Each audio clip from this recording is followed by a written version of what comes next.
Blank disc को जैसे ही आप इंसर्ट करेंगे तो कुछ इस तरह का पॉपअप देखने को मिलेगा स्क्रीन में दाहिनी और नीचे देखिए। उसको जब क्लिक करेंगे तो बर्न फाइल्स टू डिस्क और नो एक्शन ये आप देख पा रहे होंगे। तो बर्न फाइल्स टू डिस्क जब आप क्लिक करेंगे तो ये पॉपअप देखने को मिलेगा। अगर आप इस तरह से नहीं जाना चाहते हैं तो आप सिंपली फाइल एक्सप्लोरर को डबल क्लिक कर लें।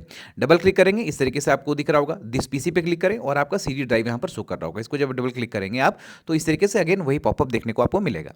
अब यहाँ पर करना क्या है, तो सबसे पहले तो सीडी का अपना एक नाम दे देना है। जो सीडी आपने डाला है तो नाम क्या होगा, तो नाम आप अपना नाम डाल दीजिए और अपना डेट ऑफ बर्थ या रोल नंबर कर दीजिए। इसको यूनिक बनाना इसलिए जरूरी है क्योंकि अगर आपके डेस्कटॉप में आपके ही नाम से कोई फाइल पहले से बना होगा तो आपको ये कंफ्यूजन क्रिएट करेगा। अब दिख रहा होगा यहाँ पर कि किस तरीके से इसको यूज करना है, as a USB flash drive की तरह या सीडी डीवीडी प्लेयर की तरह। तो यूएसबी फ्लैश ड्राइव बिल्कुल पेन ड्राइव की तरह होगा, जहां पर आप चीज़ों को ऐड कर सकते हैं, फाइल्स को फिर से डिलीट कर सकते हैं, वैसा यूज होगा। और दूसरा सीडी डीवीडी जहां पर आप राइट नहीं कर सकते हैं। ठीक है, तो इसको हम लोग सेलेक्ट कर लेंगे कि हम लोग को यूज़ करना है यूएसबी फ्लैश ड्राइव की तरफ। और जब आप कर लेते हैं तो उसके बाद आपको नीचे ऑप्शन देखने को मिल रहा होगा नेक्स्ट और कैंसिल, तो उसमें हम लोग नेक्स्ट पे क्लिक करेंगे। तो चलिए हम लोग नेक्स्ट पे क्लिक करते हैं। तो जैसे ही नेक्स्ट पे क्लिक करेंगे तो कुछ समय लगेगा और आपका जो ये सीडी है ये फॉर्मेट हो जाएगा। ठीक है, फॉर्मेट होकर अब आपका सीडी इस तरह से खुल गया। डबल क्लिक करें और अब इसको जब डबल क्लिक करेंगे तो देखेंगे कि आपके सीडी में कुछ भी नहीं है। अब क्या करना है, अगेन फाइल एक्सप्लोरर पे आ जाइए, उसको डबल क्लिक करिए। तो जैसे ही फाइल एक्सप्लोरर पर डबल क्लिक करेंगे आपको ऐसा ऑप्शन देखने को मिलेगा, यानी आपका फिर से पीसी खुल जाएगा कि पीसी में क्या क्या है। अब क्या करना है कि ये दोनों विंडोज़ को एक ही स्क्रीन पे आप आधे आधे में शिफ्ट कर दीजिए। उससे क्या फ़ायदा होगा मैं बता रहा हूँ। अब आइए लेफ्ट ओर चलते हैं, बाईं ओर वाला जो है उसमें हम लोग जहाँ पर हम लोगों ने सेव किया था, यहाँ पर दिखा रहा है कि डॉक्यूमेंट्स में आपका फाइल सेव है, लेकिन हम लोग इसको डेस्कटॉप पे सेव करेंगे।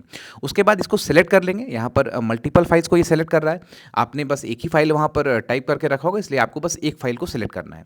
ठीक है, अगर एक फाइल को आपने सेलेक्ट कर लिया और सेलेक्ट करने के बाद जो बर्न करने का प्रोसेस है वो 3 प्रोसेस आपको बताएंगे यहाँ पर। ठीक है, एक एक करके। तो जो सबसे पहला प्रोसेस होगा वो होगा ड्रैग करने का, मतलब यहाँ से पकड़ के खींच के वहाँ डाल देना। अब देखिए इसको सेलेक्ट कर लीजिए, यहाँ पर मल्टीपल फाइल्स को पकड़ के ड्रैग करेगा, लेकिन हम लोग सिर्फ एक फाइल को पकड़ेंगे। तो एक फाइल को ले लिए, इस तरीके से सेलेक्ट कर लिए और उसको सिंपली आपको कुछ नहीं करना है, ड्रैग करके बस दाहिनी और वो स्क्रीन पे जो सीडी आपका खुला हुआ है उसको कर दीजिए। ये बर्न आपका हो रहा है और बर्न आपका हो गया। ठीक है, दूसरा प्रोसेस क्या है कि जो भी फाइल्स है जिसको आपको बर्न करना है उसको राइट क्लिक करिए। राइट क्लिक करने के बाद सेंड टू का ऑप्शन आएगा। सेंड टू के बाद आपको यहाँ दिख रहा होगा कि सीडी डीवीडी ड्राइव जो है वहाँ पर भेजिए। अगेन ये आपका बर्न हो गया। तीसरा जो प्रोसेस है बाईं ओर वाले स्क्रीन में ही देखिए ऊपर में दिख रहा होगा कि बर्न टू डिस्क।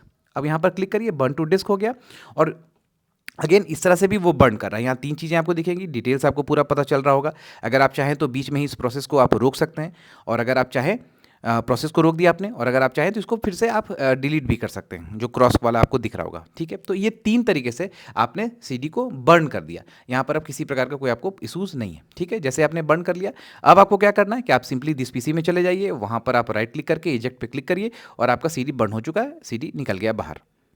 ठीक है।